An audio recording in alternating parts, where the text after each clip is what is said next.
Klinker House ishxonasida turamiz. Men ortda turgan turkundagi klinkerlarda hozir men sizlarga so'ng reklama beraman. Do'stim, bir qator tushuntirib o'tsam bo'ladi. Assalomu alaykum. Bizda 70 dan oshiq turlari bor. Hozir 70 dan oshiq turlari bor. 15 yildan 20 yilgacha garantiya beryapmiz.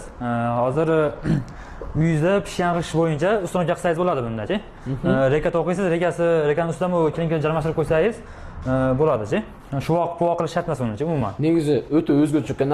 Qolgan tusda, qolgan dizaynda chalib beradi ekan. Bu yoqda turgan tonlar eng ele klinkerlarning o'zgarchaligidir.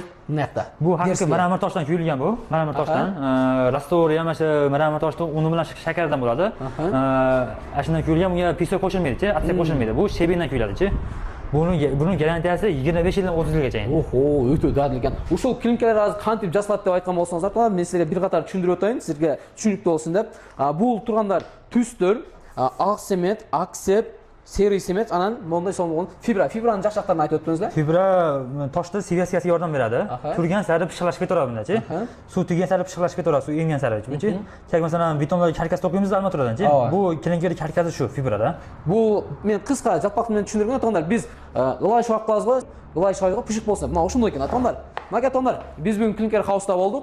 Agar sizlarga to'liq ma'lumot olam desangizlar, mana o'sha do'stimman nomerlarini sizlarga yozib qo'yamiz. Uyning sirtqi fasadini klinkerlar bilan qo'zlayman desangizlar, Klinker House sizlardan har doim xizmatingizda.